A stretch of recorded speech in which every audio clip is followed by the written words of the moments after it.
before I got real big, I had to start small. And what a lot of people don't understand is, you see me, that didn't happen overnight. I just wanted a free membership because I was poor back then. I couldn't afford to pay for a gym membership because I just hired on there. And coming from Domino's Pizza, where I had to eat pizza every day to survive because I didn't make that much money. By the time I got to the police department, I was still struggling and trying to get back on my feet, and I couldn't afford the membership still. When I first got into the sport of bodybuilding, I was doing security at a Mr. Olympia event. And most of the people in the audience thought that I should be on stage back then. I didn't think so, but they thought that. I had 22, 23-inch arms back then. Actually, my waist was like 29 when I first started.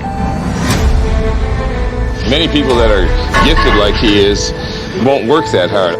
Let's go back in time where Ronnie Coleman was just a cop out here in Arlington on the beat. Prior to that, delivering pizzas for a living. He takes everything very, very seriously, from the diet to the aerobics to the rest to everything down to a T. It's all very important.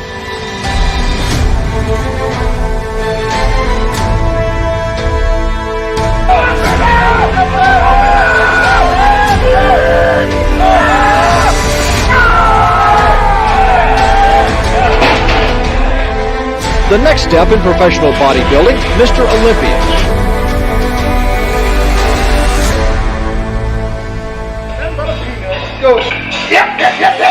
I ask people tell me that I can do it, so I'm just taking it one step at a time, one day at a time, until I reach that goal. Bodybuilding experts believe Ronnie Coleman's future and perhaps fortune will be made in the gym.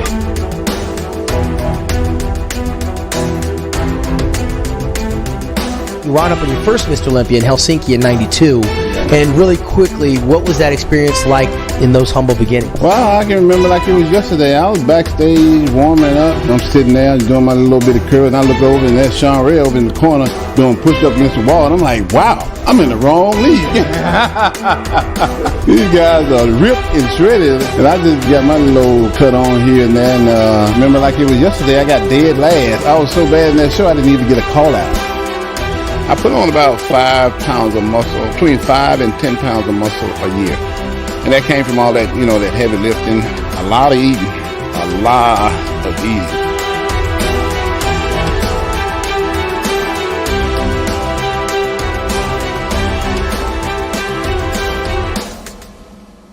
Last year, I think I was about 233, 34 pounds.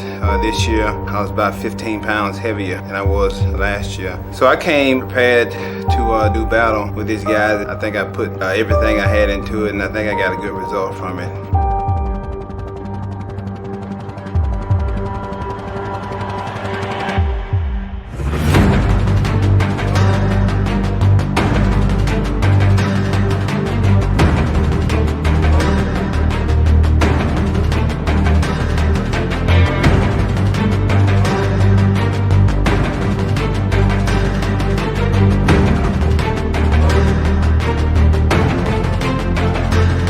This year, I'm bigger. I'm a lot sharper as far as detail goes. So I'm pretty much bigger and much better than last year. I've been in this sport now for 7 years, and for 7 years I've progressed. So every year it's been a much better year for me, year after year. And hopefully this year won't be any different.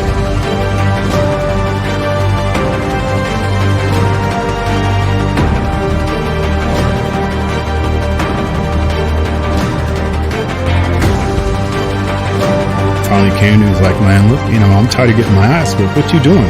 Because Ronnie was always natural. That's one thing a lot of people didn't know. Ronnie turned pro and competed as a pro naturally for a long time. And so with Dorian retiring, it was the summer of '98, the door was wide open for Flex.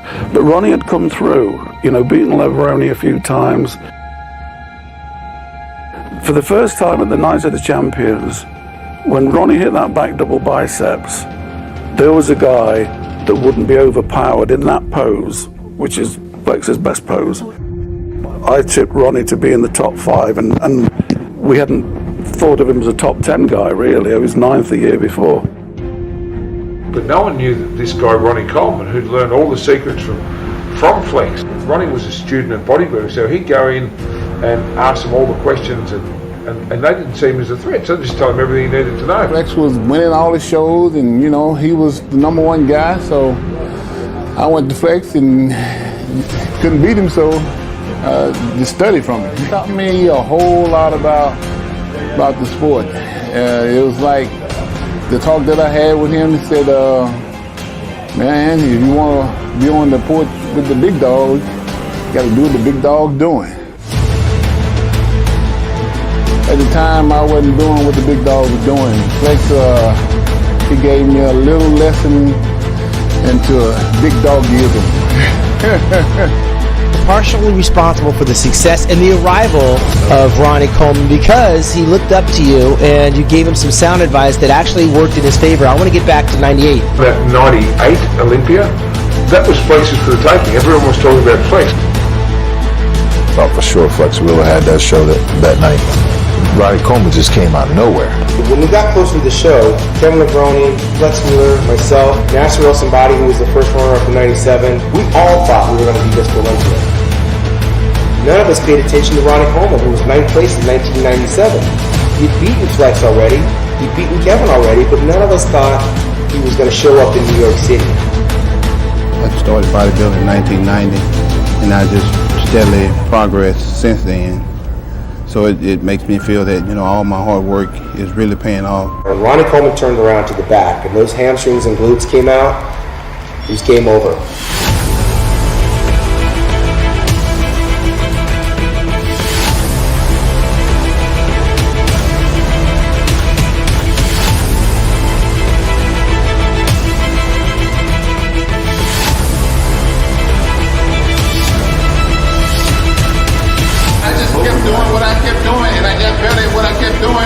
And I beat y'all. That's why I beat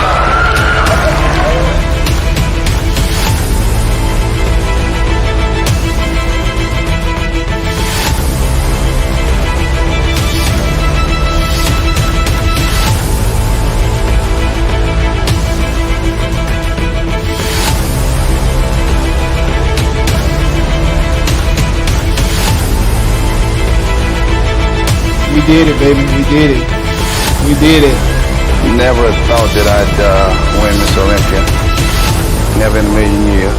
So, but I gotta be honest, we knew it was gonna happen. Funny because he was talking about it, like, damn, Flex, because we're good friends, right? So he's like, damn, Flex, I beat you. Damn, they must think I'm good. I beat you. So it's not like, man, I beat you. It's my boy talking to me, right?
Bodybuilder. He came back like a monster that year. It was just crazy. It was the best Ronnie we ever seen. He was like 280 pounds and ripped, and it was like no one was going to beat him that year. For the 7th straight year.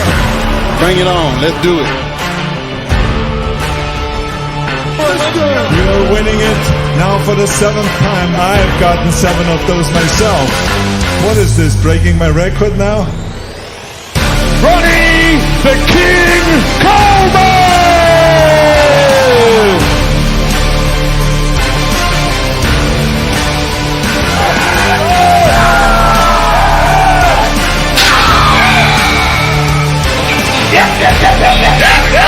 All right, the undisputed 8 times probably the greatest Mr. Olympia we ever seen.